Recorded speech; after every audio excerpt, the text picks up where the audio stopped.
सुनो भैया लोग, सुनो क्वेश्चन सुनो। अभी मैं इसको स्क्रीन पे ले आऊंगा।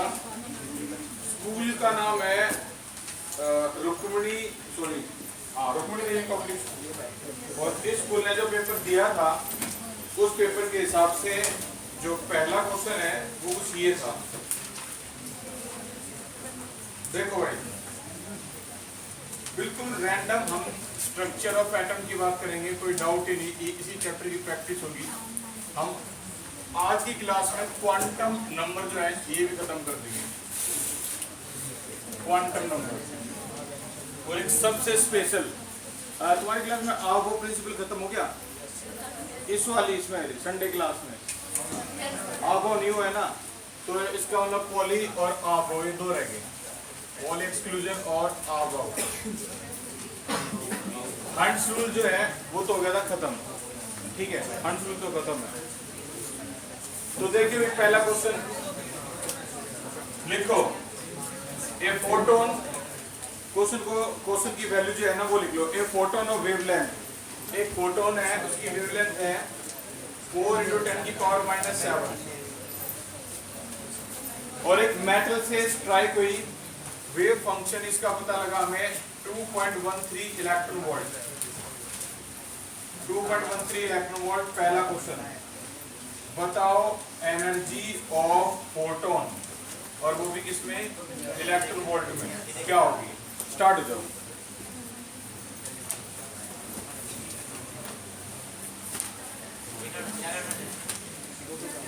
एनर्जी ऑफ फोटोन निकालनी है। सबसे पहला काम है ये पहचानना कि भाई कौन से टॉपिक से है, वर्क फंक्शन कौन से टॉपिक में था। बोलो भाई, वर्क फंक्शन कौन से टॉपिक में था, स्ट्रक्चर ऑफ एटम के अंदर। फोटो इलेक्ट्रिक इफेक्ट, बिल्कुल सही जवाब, आंसर निकाल के बताओ।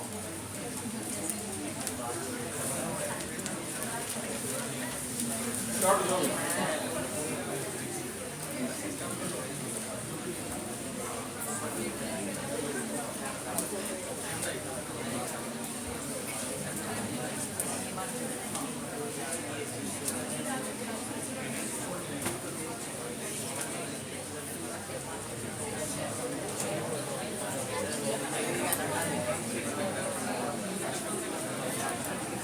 ये है तुम्हारे सामने ना टोटल 8 अलग अलग स्कूल के जो पेपर है ना, अब ये सारे आने शुरू हो जाएंगे क्योंकि ये चैप्टर लगभग हो गया खत्म। और इसी चैप्टर का पहला क्वेश्चन है, तो ये एक बार चलाया, और इसका जो पहला क्वेश्चन है जो बीच में बोल रहे हैं ना, ये इन स्पेशल क्वेश्चन पूछूंगा इनसे, जिन पे निशान लगे हुए हैं उनमें से सबसे पहले ये डिस्कस करना है। एक फोटोन है जिसकी वेवलेंथ है 4 × 10⁻⁷, ये वाला क्वेश्चन है। Strike on metal surface, work function है 2.13 वोल्ट हो रहा, और आपको निकालनी है energy of photon. Energy of photon निकालनी है कि कितनी एनर्जी थी उस फोटोन की जब वो उससे टकराया। तो ये है पूरे क्वेश्चन का पैटर्न। ये कोई मेटल हमेशा ऐसे होगा, देखो मेटल पे रेडिएशन टकराएगी और यहाँ से जो निकलेगा वो होगा इलेक्ट्रॉन। रेडिएशन टकराई, इलेक्ट्रॉन निकला, रेडिएशन टकराई, इलेक्ट्रॉन निकला। The phenomena is known as photo electric effect. अब फोटो इलेक्ट्रिक इफेक्ट कितना इंपॉर्टेंट है मैंने देखा, कम 8 में से 3 स्कूलों ने डेफिनेशन दे रखी है फोटो इलेक्ट्रिक इफेक्ट की। रेडिएशन स्ट्राइक हुई और इलेक्ट्रॉन यहाँ से निकला, the phenomena is known as photo electric effect. अब यहाँ पर ये सीधी सीधी बात कर रहे हैं, लैम्डा, जो भी रेडिएशन टकरा रही है उसकी यहाँ से यहाँ तक की जो लैम्डा है वो है 4 × 10⁻⁷, ठीक है। वर्क फंक्शन का मतलब है कि भाई वो कम से कम इतनी एनर्जी तो चाहिए ही, हर मेटल का अपना अपना वर्क फंक्शन होता है। इसका वर्क फंक्शन है 2.13 volt. Minimum energy, work function को क्या बोलते हैं, थ्रेशोल्ड एनर्जी। तो ये इस मेटल का वर्क फंक्शन है 2.13 इलेक्ट्रॉन वोल्ट। बताओ एनर्जी ऑफ फोटोन क्या होगी। तो एनर्जी ऑफ फोटोन का फॉर्मूला हो गया एनर्जी ऑफ फोटोन फोटोन कह लो या लाइट, फोटोन किस में होते हैं? लाइट में होते हैं। तो एनर्जी ऑफ फोटोन यानी E क्या होती है? Equal to h nu. h की वैल्यू है 6.6 10⁻34 और फ्रीक्वेंसी तो दे ही नहीं रखी हुई है जो इंसिडेंट रेडिएशन है, लेकिन हमें लैम्डा पता है, तो ये हो गया तुम्हारा c/λ। अब c क्या होती है इसमें? 3 × 10⁸ और लैम्डा हो गया 4 × 10⁻⁻7। ये हो गया लैम्डा। ये यहां से आ गया एनर्जी ऑफ फोटोन। खत्म खेल। कॉन्सेप्ट कैलकुलेशन जो है ना आराम से कर ली अपनी, सिर्फ कॉन्सेप्ट पे डिस्कस करेंगे हम। पहला पार्ट आ गया समझ में? अपनी एनसीईआरटी जल्दी से निकालो और उस एनसीईआरटी में ये बताओ सेकंड चैप्टर में ये कौन से नंबर पे है। ये चैप्टर नंबर सेकंड में ये कौन से नंबर पे है? निकालो जल्दी से।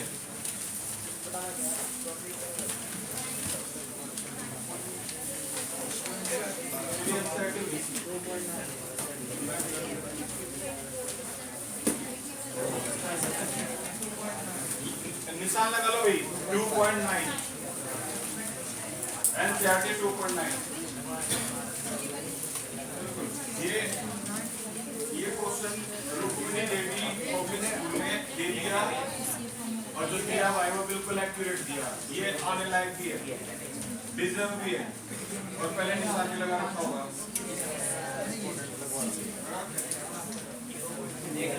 आपकी पहली क्लास में सर्टिफिकेट ऑप्शन, इससे पहली क्लास में क्लास एक बार मिलके जियो, पता लगे भी सभी को लोकेशन कहाँ पे है। अब ना एक और भी इसके बाद ना एक और भी प्रॉब्लम आएगी। इस पूरी कैलकुलेशन को अगर हम कर भी लें, रफली इस पूरी कैलकुलेशन को कर भी लें, तो वो वैल्यू किस में आएगी? जूल में आएगी। ठीक है भाई, जूल में आएगी। अगर मैं इसको करूँ 2 2 जा और 3.3 ये हो गया, ऊपर इसको 1.5 हो गया, और इसको इससे मल्टीप्लाई करेंगे तो 30 33 2 के बाद यहाँ पॉइंट आ गया, 10 की पावर होगी भाई तुम्हारी, ऊपर ले जाओगे तो 15 माइनस कर दो, यहाँ होगी भाई 19। सोच के देखो ये वैल्यू कितनी आएगी? 3.3 10 की पावर -19 जूल आ गई। लेकिन उन्होंने तो ये बोला ही नहीं क्या माइनस -19 जूल आ गई। अब इस वैल्यू में इसको कन्वर्ट अगर हम करें इलेक्ट्रॉन वोल्ट में, इस इलेक्ट्रॉन वोल्ट में, तो क्या होगी? बच्चा बता सकता है रिलेशन क्या होता है इलेक्ट्रॉन वोल्ट और जूल का? 1 इलेक्ट्रॉन वोल्ट किसके इक्वल होता है?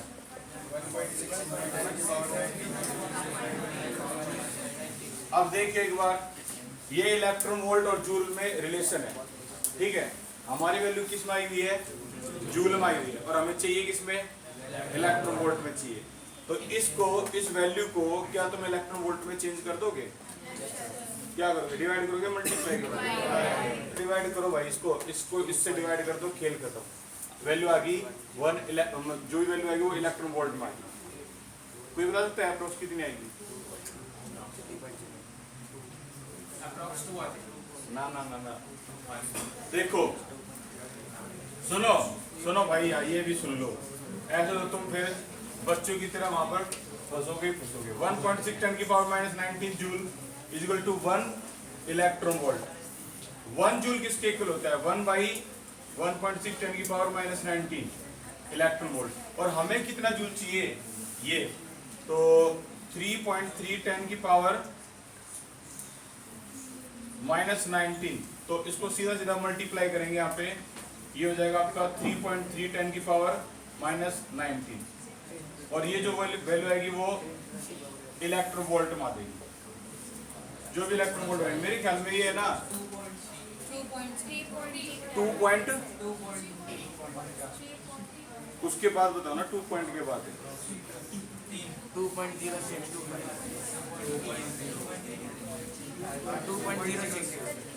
कुल मिला के कर लोगे ना? ये आ गया, ये पहला क्वेश्चन का आंसर आया है। एक क्वेश्चन और करते हैं, उसके बाद ये जो वेलोसिटी वो तो आसान है। काइनेटिक एनर्जी निकालनी है एमिशन की। अब काइनेटिक एनर्जी एमिशन जो है उसकी kinetic energy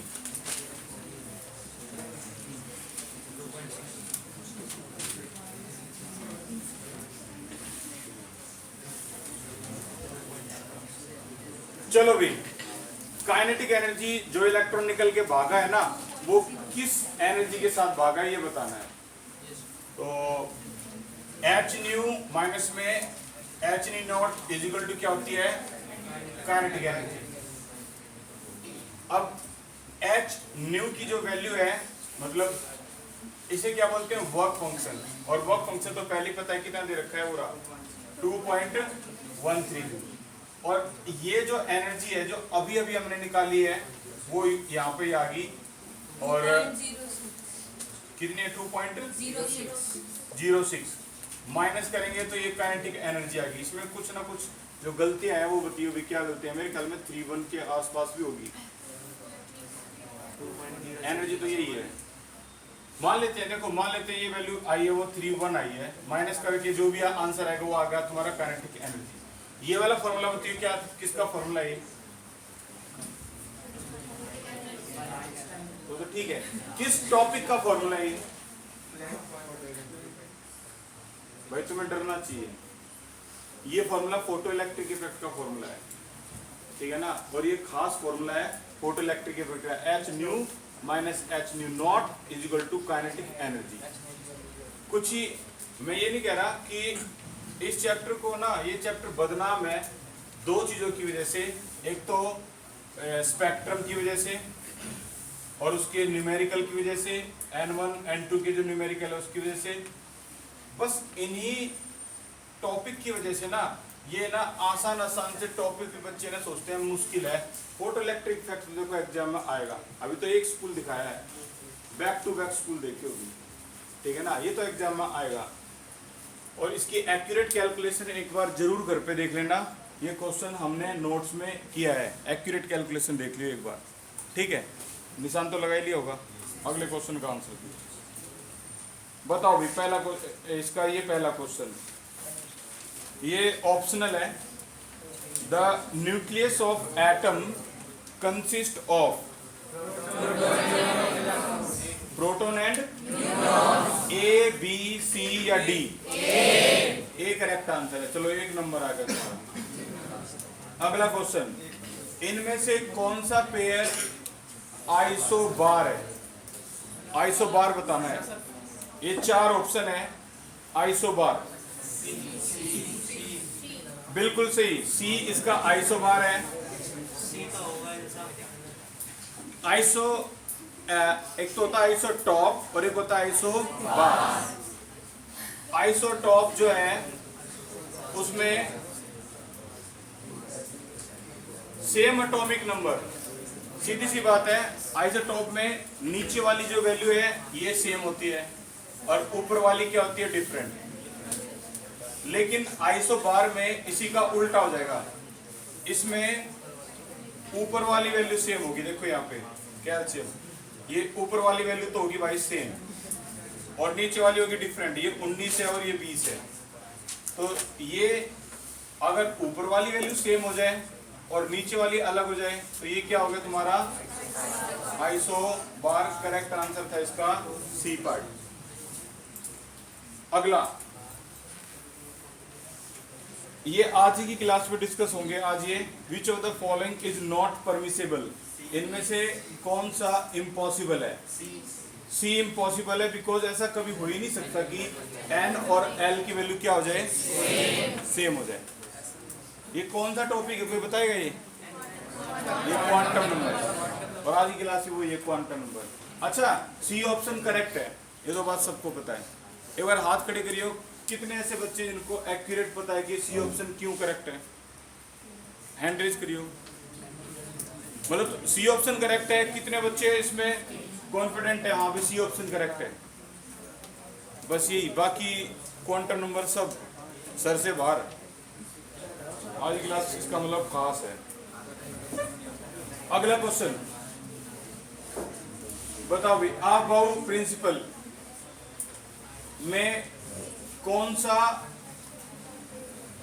according to Aufbau principle new electron enter the orbital when, किसकी वैल्यू क्या होगी जो नया इलेक्ट्रॉन उसमें एंटर करे? बोलो भाई। सही जवाब है ए। n प्लस एल की वैल्यू जिसकी कम होती है ना, उसी में इलेक्ट्रॉन एंटर करता है, अबाउ प्रिंसिपल। रूल का नाम है n plus L rule.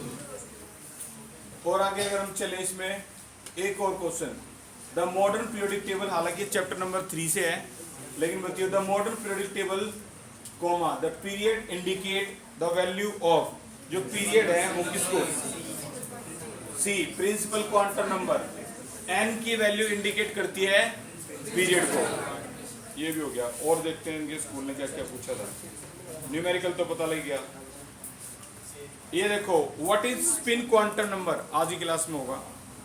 What is poly exclusion, ये भी आज की क्लास में होगा। आइडेंटिफाई द सबशेल, सी का सेकंड पार्ट करके दिखिए एक बार, जिनको आता है वो करो। सी का सेकंड पार्ट भाई, हेलो रजिस्टर दिखाओ, रजिस्टर यार तुम क्या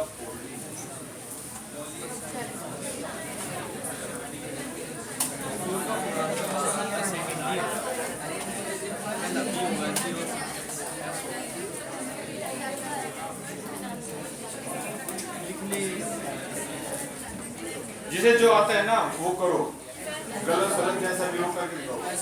सी का सेकंड पार्ट, ये ठीक है, ये ठीक है, ठीक है, स्मॉल स्मॉल में सेकंड पार्ट, सी का सेकंड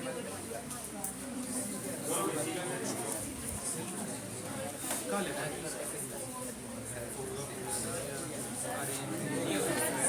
दिखाओ, ठीक है,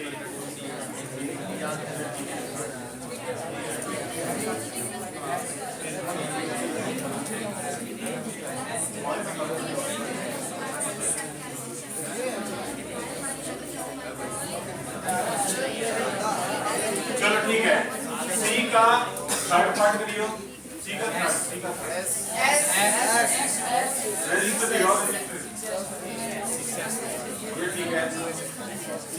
सी का थर्ड पार्ट,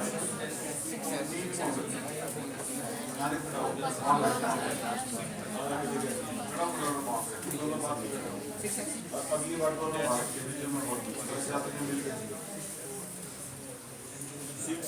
ठीक है। जल्दी जल्दी जल्दी भाई, इतना टाइम नहीं है। तुमसे मैं बात करें तो बात करेंगे। ये ठीक है, ठीक है। अब एक बार हैंड रेज करियो। कितने बच्चे ऐसे हैं जिनका आंसर आ गया 6S? हैंड रेज करियो।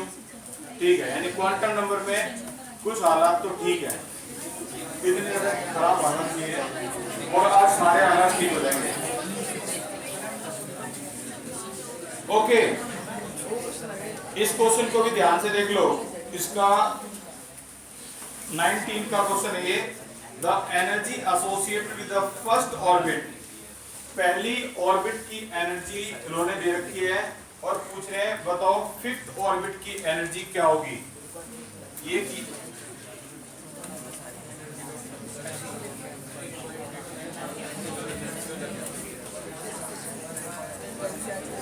Energy associated with the first orbit,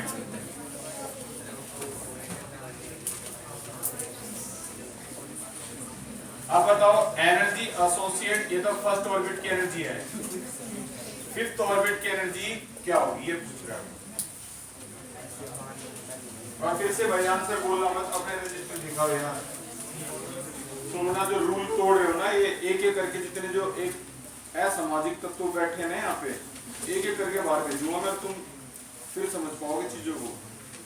तुम्हारे लिए हो सकता है ये मजाक होगी कि तुम्हारी लाइफ मजाक है, लेकिन जो सीरियस है ना उनकी लाइफ मजाक नहीं होने दूंगा मैं। यहाँ से नाम काटने पड़े, निश्चिंत होकर नाम काटो कि देखो कुछ बच्चे इस गेट के बाहर ही बैठे हैं जो पढ़ना चाहते हैं, तुम्हारी जगह यहाँ पर बेफजूल की है, उसे यहाँ से वैकेंट करो, रिमूव करें।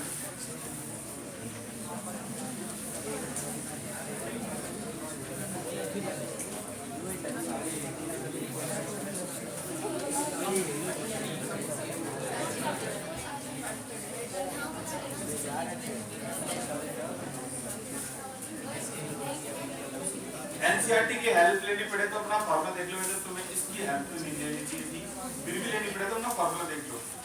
फर्स्ट ऑर्बिट का फॉर्मूला दे रखा है, तो बताओ इसमें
आप 21 का हुआ, 1 2 3 4 5 6 बच्चों का तो हो गया।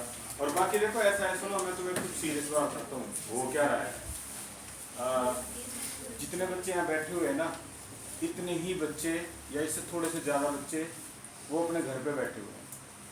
वो क्लास इसीलिए नहीं ले रहे हैं क्योंकि उन्होंने चैप्टर ना कर लिया है, और इस चैप्टर करने में 25 दिन लगे थे, 25 दिन। और मैं एक बात बता रहा हूँ, जो तुमने कर दिया ना 11th में, ये ना 12th में मत कर दियो गलती से भी।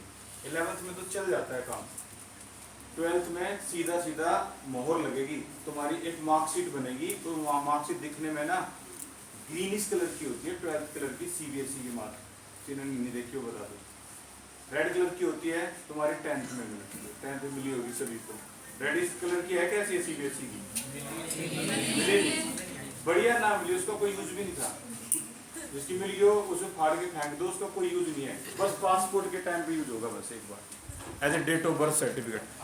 लेकिन जो ग्रीनिश कलर की अगर तुम्हारी खोगी ना, तो तुम्हें ना 3 जगह तो थाने में जाना पड़ेगा, FIR, रोकना भी फोन को, ठीक है ना। और उसके बाद ना सीबीएसई के ना कम से कम नहीं तो 3 महीने चक्कर कटवाएंगे वो, तब जाके नई मार्कशीट इश्यू होगी। वो इतनी इंपॉर्टेंट है, समझ रहे हो उसका मतलब क्या है। और वो इम्पोर्टेंट और ज़्यादा तब है जब उस पर ना नंबर आते हैं 5 सब्जेक्टों के, वो कुछ काम के हों, कम से कम इतने काम के हों कि एग्रीगेट परसेंटेज 70 या 75 के बीच में हो। इससे क्या होते हो, आप भारत यानी इंडिया के लगभग सारे फॉर्म भरने के लायक हो। अगर तुम्हारे ना 68-69% भी रहेगी ना, अब तुम ये 100 में से ना सिर्फ और सिर्फ 40% फॉर्म भरने के कैपेबल हो। 60% फॉर्म नहीं भर सकते तुम, छोड़ो एनडीए का भी नहीं भर सकते। बहुत से ऐसे फॉर्म में वहां पर क्रॉस लग जाएगा। और ये जो मार्कशीट है ना, जब भी कभी इंटरव्यू देने जाओगे ना, वो सबसे पहले बोलेंगे 12th स्टैंडर्ड की मार्कशीट दिखाओ एक बार, कि आपकी क्या परफॉर्मेंस रही है स्कूल लाइफ की, मतलब पूरी लाइफ को ऐड कर दिया 12th पे। तो ये जो काम चल गया ना तुम्हारा साइंस का, जो तुमने थोड़ा मजाक बनाया ना, या फिर कुछ भी अप एंड डाउन हुए होंगे तुम्हारी फैमिली में, जो भी है, ये चैप्टर निकल गया भाई, कोई नहीं, चल जाएगा। अगर 12th का भी ऐसे निकल गया ना, फिर तो सब कुछ निकल ही गया। मैं कह रहा हूँ कि ना, पता ही जो क्वेश्चन अब मैं जो दे रहा हूँ ना, ये क्वेश्चन बहुत आसान क्वेश्चन है, बेहद आसान क्वेश्चन। इसमें ना वो ये नहीं पूछ रहा कि इलेक्ट्रॉन जंप होके एक शेल से दूसरी शेल में गया, पता नहीं लगा रहे हैं फॉर्मूला N1 का माइनस N2 का, यार ऐसा तो कुछ है ही नहीं। और मैं ये इसीलिए चेक करने के लिए दे रहा हूँ कि तुम कितने पानी हो। तो भाई कम से कम इतने आसान क्वेश्चन को तो मत छोड़ो यार, En is equal to minus का 2.1.8, जो मैं बोल रहा हूँ पहले सुनना भी, और जो बीच में बात करो ना तो थोड़ा सोच समझ के, माइनस का 18 जेड स्क्वायर अपॉन में जूल। ये फॉर्मूला सिर्फ इस चीज को फाइंड आउट करने के लिए होता है कि आपका हाइड्रोजन में जैसे इलेक्ट्रॉन, हाइड्रोजन में कितने इलेक्ट्रॉन होते हैं? एक। लेकिन शेल कितनी होती है? कोई बच्चा बताएगा कितनी शेल होती है? देखने में तो लग रहा होगा एक इलेक्ट्रॉन में एक ही शेल होती है, नहीं, शेल होती है इन्फिनिटी, दुनिया भर की शेल होती है, इलेक्ट्रॉन एक ही होता है। अब वो कह रहा है कि भाई हाइड्रोजन में इलेक्ट्रॉन अगर दूसरी शेल पे घूम रहा है, लगा दो यार, एन की वैल्यू दो लगा दो, यहाँ 2 होगी, यहाँ वैल्यू क्या होगी? 2 होगी, और जेड की वैल्यू क्या होगी? 1, because Z is the atomic number of the element. Hydrogen है तो एटॉमिक नंबर क्या हो गया? 1। हेलो, क्या प्रॉब्लम है? बोलो, मैं आपसे ही बोल रहा हूँ। हाँ, क्या हुआ? क्या कह रही है ये लड़की? पंखा आपकी तरफ करना है क्या? यार बीच में डिस्टर्ब मत करो यार। अब मैं और क्या है समझाऊं मैं? मेरे तो समझ से बाहर हो गया भाई,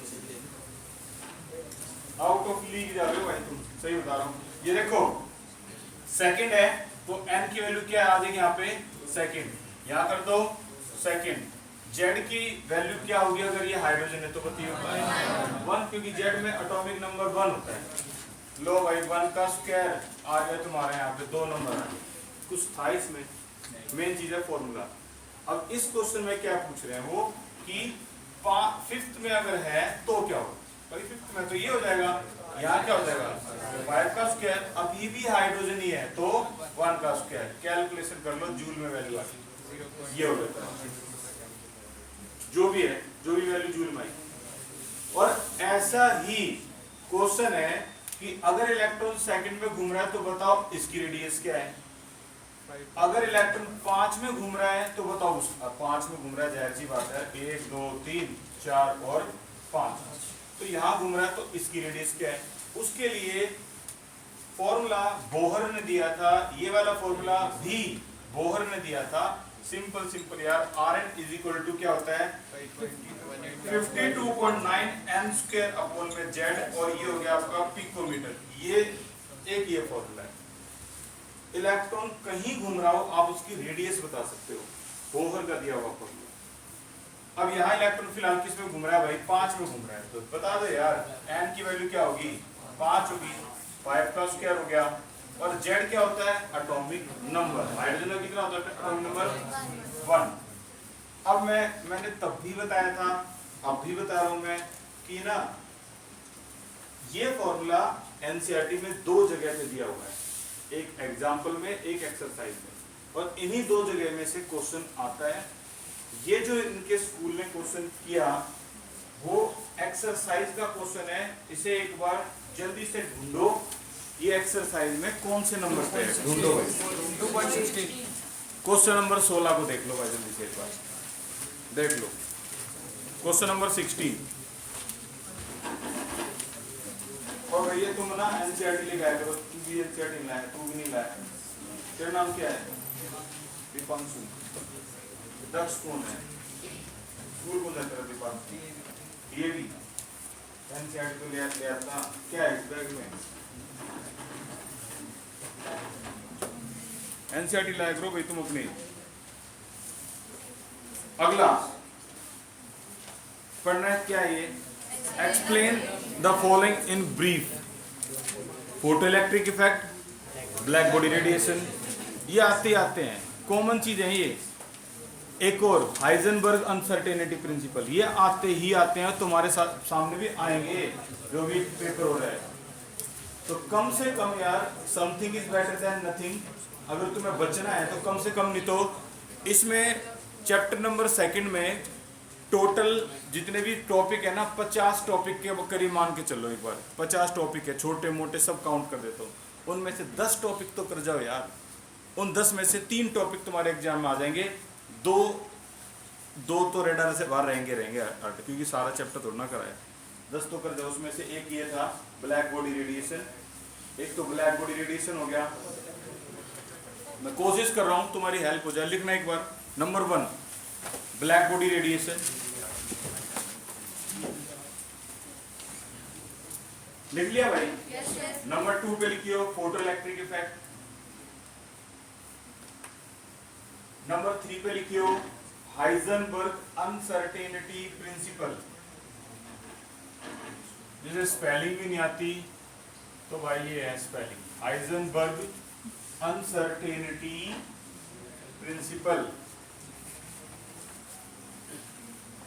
एक टॉपिक और लिखो, क्या नाम है इसमें, क्वांटम नंबर। डेफिनेशन आती है डायरेक्ट, डिफाइन क्वांटम नंबर। पहला अटेम्प्ट है ना तुम्हारा, तो इसमें इजी डेफिनेशन चूज करेंगे, वो डिफाइन क्वांटम नंबर हो गया।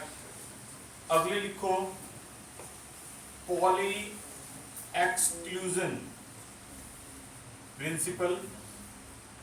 अगली डेफिनेशन लिखो हंट्स रूल। अगली डेफिनेशन लिखो अबाव प्रिंसिपल।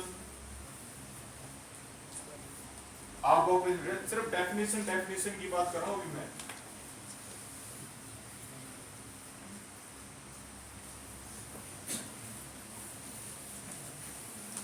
ठीक है भाई, और कितनी होगी टोटल? 7 होगी। और ऐसी बताओ जो बिल्कुल ब्रांडेड डेफिनेशन हो, ब्रांड जो आती है एग्जाम में, जो जिन बच्चों ने चैप्टर कर दिया है, जो एक्सपर्ट है, वो अपने हिसाब से बताओ। स्टेबिलिटी इफेक्ट इसमें नहीं आएगा भाई।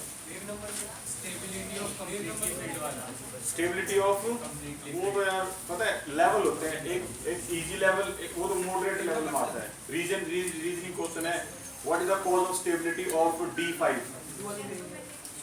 वो तो उसमें हो गया half fill and more fill and more में, वो पता है। एक और लिखो, मैं बता रहा हूँ कॉमन डेफिनेशन, जो सबसे एवरेज से भी एवरेज बच्चा भी एग्जाम में अटेम्प्ट कर सकता है। Nodal surface. अभी मैं इसकी पूरी अच्छी तरह से जो स्पेलिंग है वो भी लिख देता हूँ इसमें, नोडल सरफेस। अगर जो बच्चे भूल गए हो तो बता दो इसी को क्या बोलते हैं, नोड। डायरेक्ट डेफिनेशन एग्जाम आती है, डायरेक्ट डिफाइन। और किसी के कुछ रेडार में हो डेफिनेशन, हाइजेनबर्ग होगी। कौन सी? स्पेक्ट्रम नहीं आती ना, बिल्कुल नहीं आती। स्पेक्ट्रम से तो टीचर भी परहेज रखते हैं, नहीं देते हैं एग्जाम में। फोटो इलेक्ट्रिक इफेक्ट होगी, बहुत बढ़िया, ये भी बताओ। एक ये लिख लो, इलेक्ट्रो मैग्नेटिक रेडिएशन। अब कितनी डेफिनेशन होगी टोटल? 9। वो भी नहीं आती, मैं बता रहा हूँ, ये तो डायरेक्ट डेफिनेशन है। अभी तुम्हारे सामने कई सारे स्कूल डिस्कस करेंगे, तो उनमें देखिए क्या क्या है। और जो लास्ट में एक डेफिनेशन अगर आप लिखो तो ये लिख लो, ये जो क्वांटम नंबर मैंने लिखवाया ना, इसके अंदर भी ये एग्जाम में खूब पूछे गए हैं। Define principal quantum number, azimuthal quantum number, magnetic quantum number और स्पिन क्वांटम नंबर। इनमें से ये तो 4 होगी, लेकिन कोई ना कोई एक एग्जाम में जरूर आती है।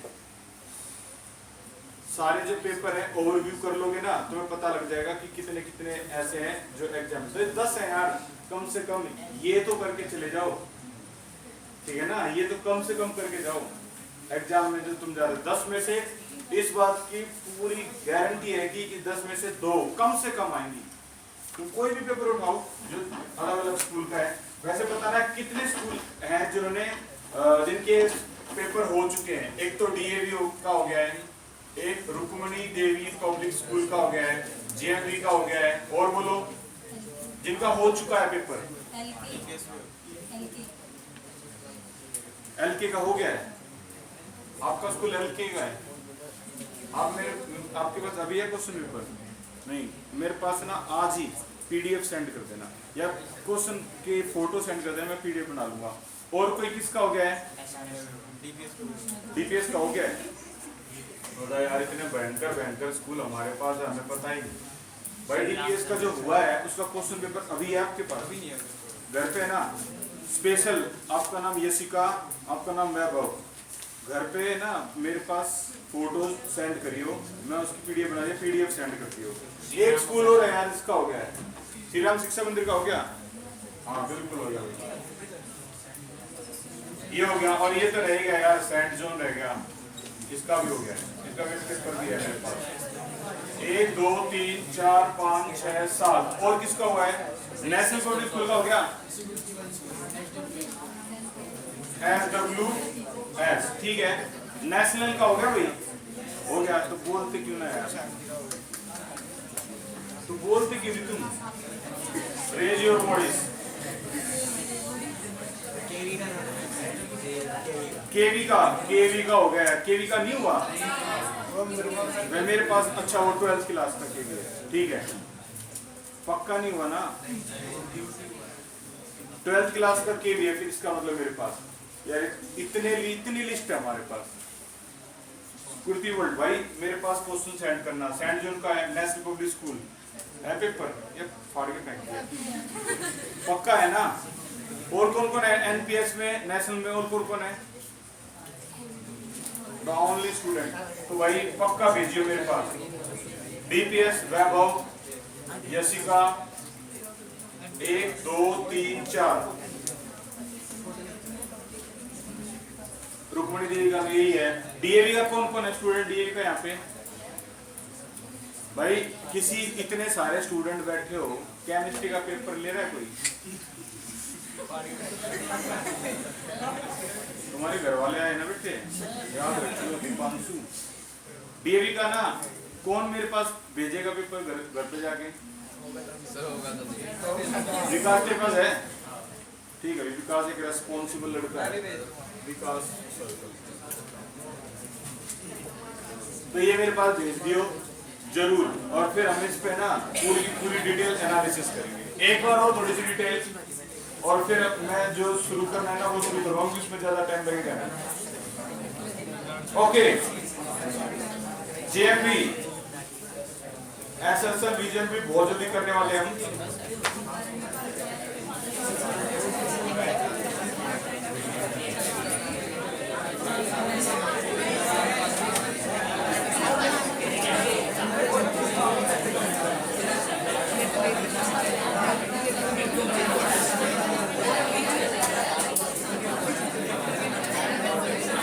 हाँ भाई हेलो, आइए एक बार, ये है 2 नंबर का एक क्वेश्चन है, इसको भी देखो।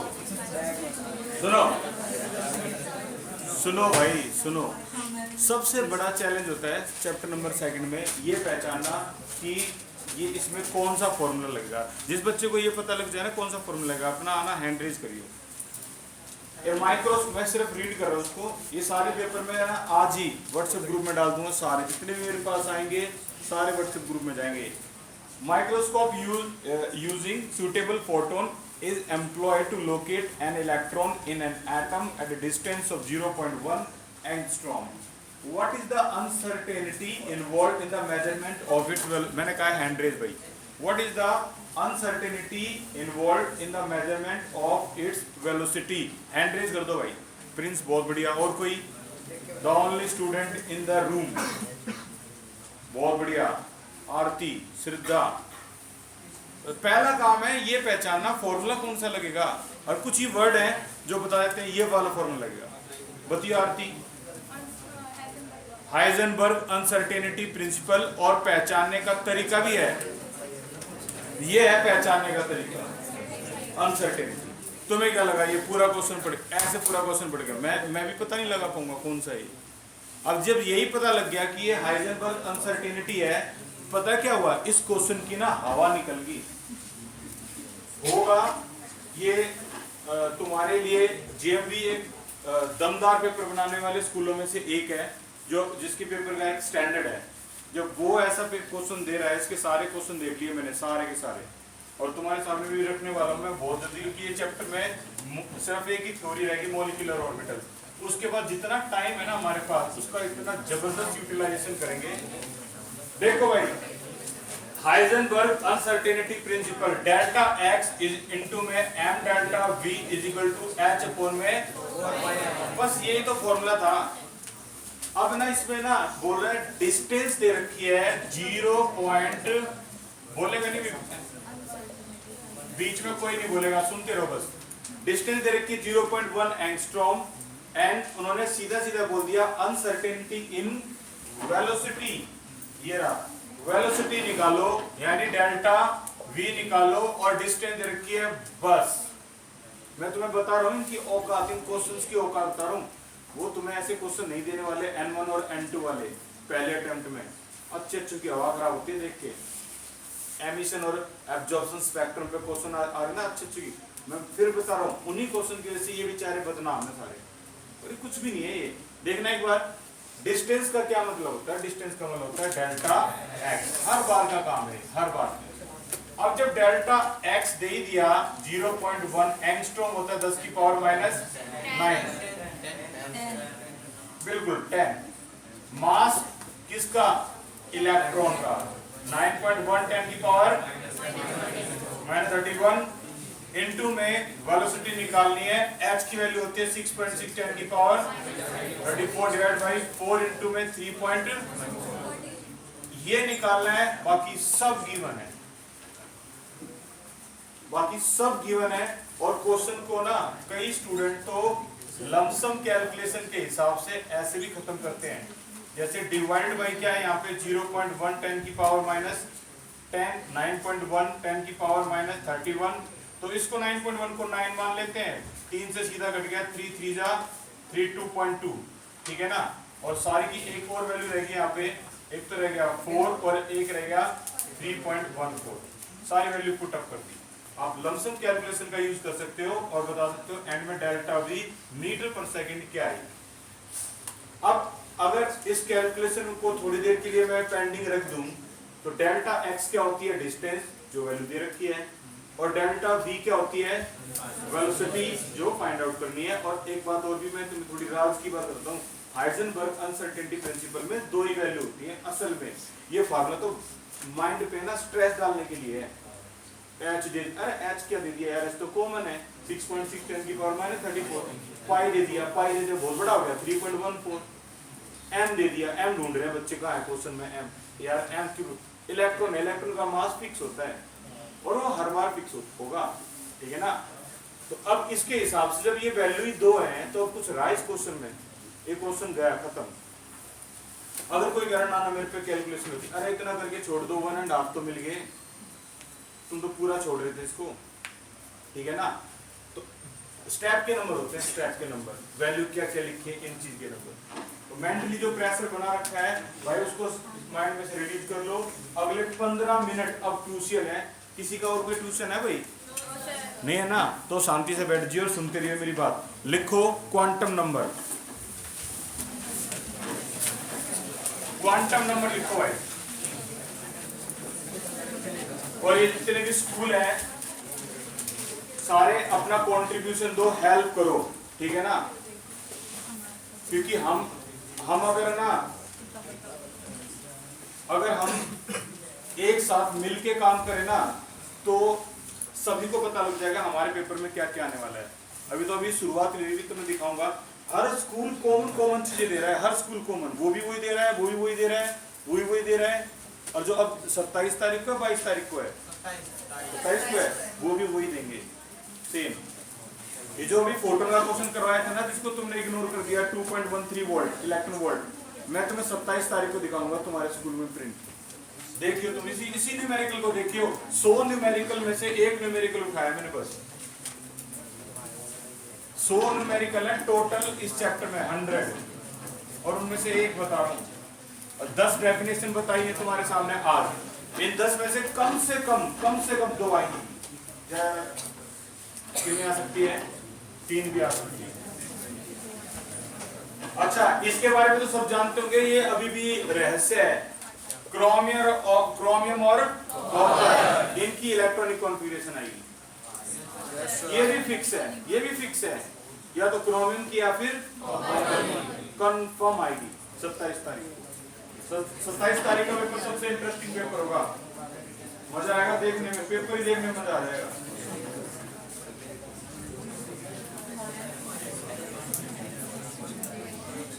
भाई सबसे बेस्ट और सबसे इंटरेस्टिंग पेपर होगा 27 तारीख का। मैं बता दूं क्यों होगा। दिल्ली के 12 कम से कम 12 सबसे बेहतरीन टीचर केमिस्ट्री के बैठ के पेपर बनाते हैं। एक सोचो, एक पेपर बनाते हैं, और एक पेपर भी ऐसे नहीं बनता, 2-3 दिन की मीटिंग होती है तब डिजाइन होता है एक पेपर, जिन्हें दिल्ली के कितने हो गए, आई थिंक 1.5 लाख स्कूल देते हैं, गवर्नमेंट स्कूल 1.5 लाख।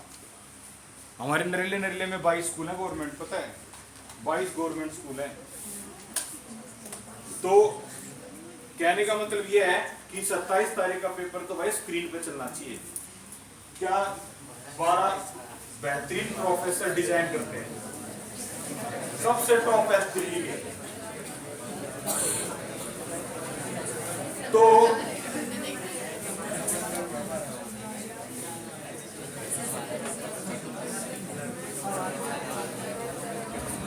बोर्ड पे देखो, क्वांटम नंबर असल में क्या है।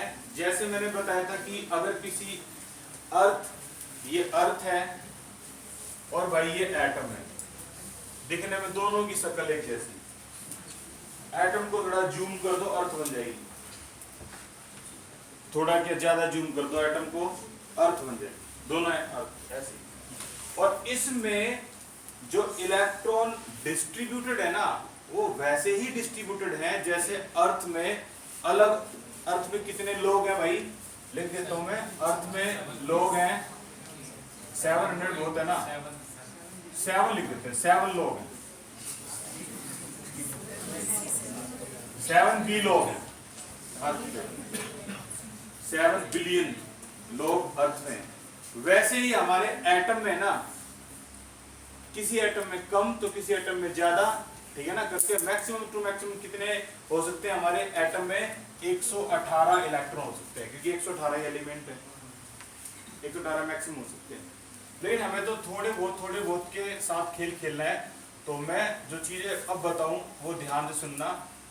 एटम के अंदर इलेक्ट्रॉन शेल में डिस्ट्रीब्यूटेड होते हैं, और अर्थ में इंसान अलग अलग कंट्री में डिस्ट्रीब्यूटेड होते हैं। अगर मैं किसी एक पर्टिकुलर को उठा के पूछूं, बताओ इसको हम कहाँ ढूंढेंगे, तो पहले हम अर्थ में जाएंगे, अर्थ में एशिया में जाएंगे, एशिया में इंडिया में जाएंगे, इंडिया में दिल्ली में जाएंगे, दिल्ली में नरेला में जाएंगे, नरेला में संजय कॉलोनी में जाएंगे। समझ रहे हो ना, पैटर्न बना एक पैटर्न। बस वैसे ही यहाँ पे इलेक्ट्रॉन को ढूंढने के लिए सबसे पहले शेल में जाएंगे, फिर सब शेल में जाएंगे, फिर ऑर्बिटल में जाएंगे। और ये पता होना चाहिए भाई, ऑर्बिटल अलग चीज है, ऑर्बिट अलग चीज है। तो इसी के साथ उसमें लिस्ट में एक चीज और लिख लो, the only difference in this chapter is orbit and orbital. The only difference, इकलौता डिफरेंस जो इस चैप्टर से पूछा जाता है वो है ऑर्बिट एंड ऑर्बिटल। 3 डिफरेंस या 2 डिफरेंस याद कर लो बस, बहुत है इतने तो। और ऑर्बिटल के बाद कहां जाएंगे हम, इलेक्ट्रॉन में जाएंगे। अब भाई तुम सेकंड चैप्टर के लिए ये नोट्स वगैरह कुछ लाए हो या नहीं लाए हो?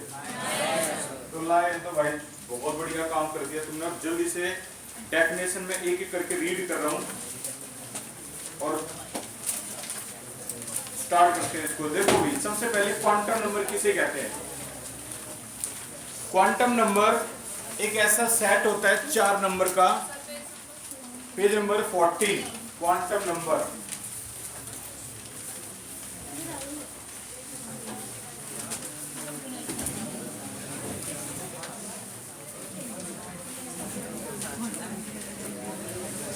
हाँ भाई, अगर आपके पास नोट्स हैं या फिर घर पे नोट्स हैं तो काम बहुत आसान हो गया फिर तो, क्योंकि इसमें क्लासिफिकेशन जबरदस्त है। देखो क्वांटम नंबर क्या होता है, जैसे अर्थ पे किसी इंसान को की एग्जैक्ट लोकेशन बताते हैं, वैसे ही एटम के अंदर इलेक्ट्रॉन की एग्जैक्ट लोकेशन बताते हैं। तरीका क्वांटम नंबर।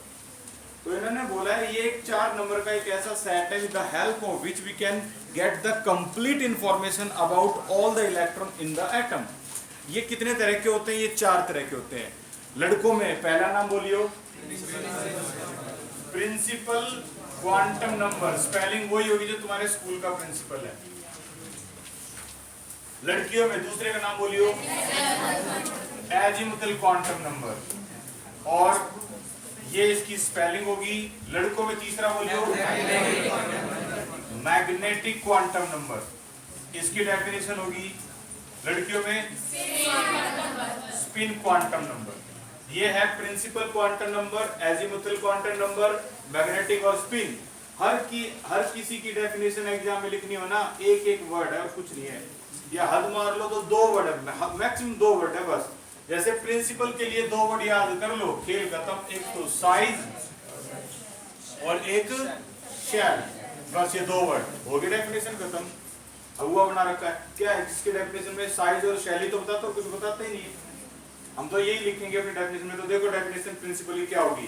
प्रिंसिपल की डेफिनेशन होगी यहाँ पे the quantum number which tell about the shell to which electron belong and it determine size, या फिर कह लो एंड ऑर्बिट। बस खत्म, ये होगी डेफिनेशन। अगले पे जाओगे एजीमुथल, तो क्या बताओगे? साइज के बाद क्या देगी? शेप, और क्या देगी? Very good, subshell. तो इसकी डेफिनेशन क्या बनेगी?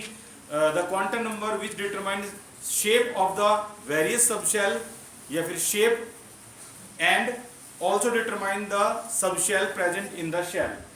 ठीक है ना? तो शेल के बाद सबशेल, साइज के बाद shape. Orbital magnetic quantum number क्या बताता है? और ओरिएंटेशन, या यहाँ लिखूंगा ऑर्बिटल, यहाँ बहुत बढ़िया लगेगा पैटर्न। और यहाँ होती है ओरिएंटेशन। ओरिएंटेशन को बोलते हैं पोजीशन। ठीक है ना? It determine the quantum number which determine orientation of electron and it determine number of orbital present in the subshell। देखो इसके बारे में क्या बोला था? It determine shell। इसके बारे में क्या बोला था? It determine subshell of various shell। इसके बारे में क्या बोल रहे हैं? It determine orbital in various subshell। ठीक है ना? और लास्ट जो रह गया वो तुम्हारा क्या है? Spin quantum number. और ये क्या बताता है भाई? ये बताता है तुम्हें इलेक्ट्रॉन की स्पिन, इलेक्ट्रॉन की spin, whether it is clockwise और ये एंटी क्लॉकवाइज।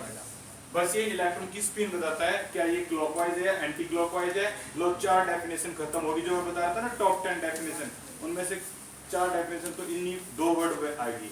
हर किसी के 2 वर्ड के बारे में 2 वर्ड लिखोगे और वो आपका आंसर करेक्ट मान लिया जाएगा, खत्म।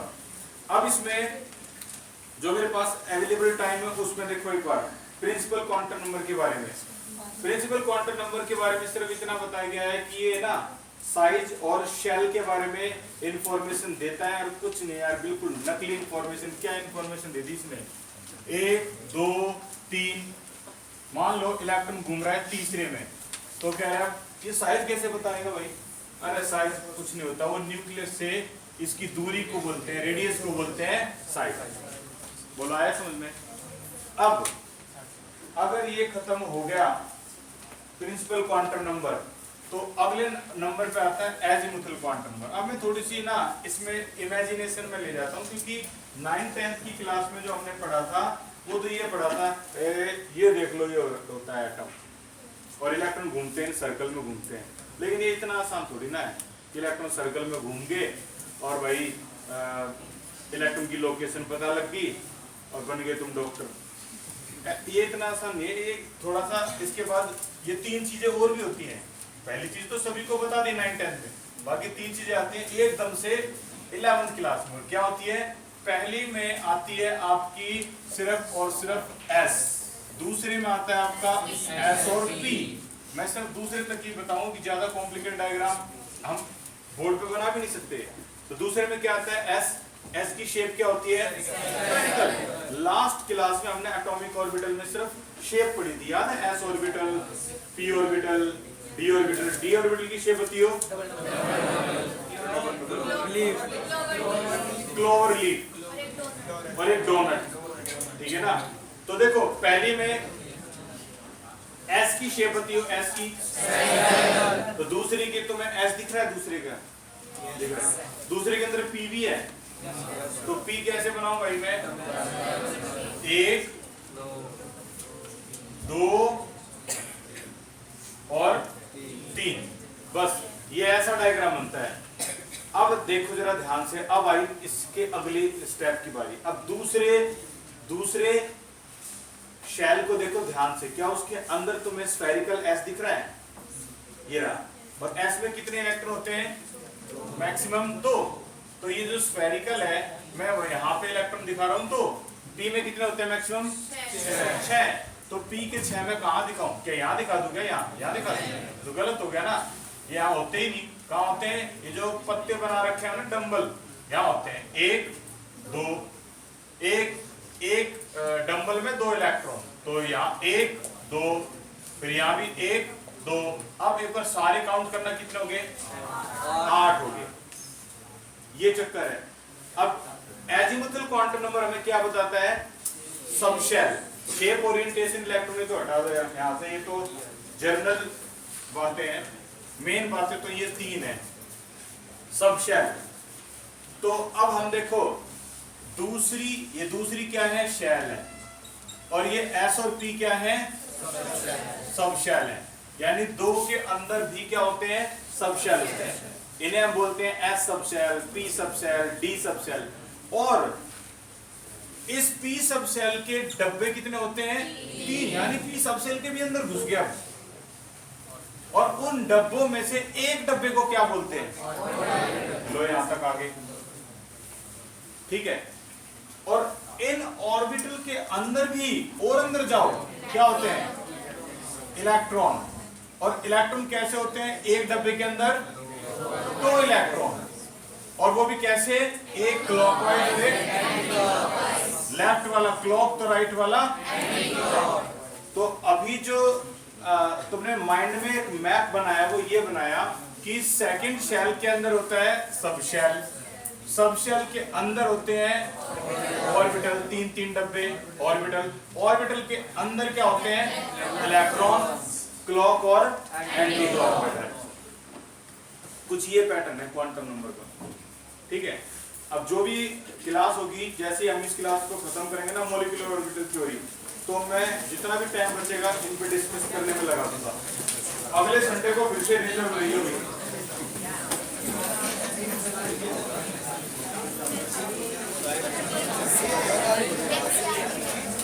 क्या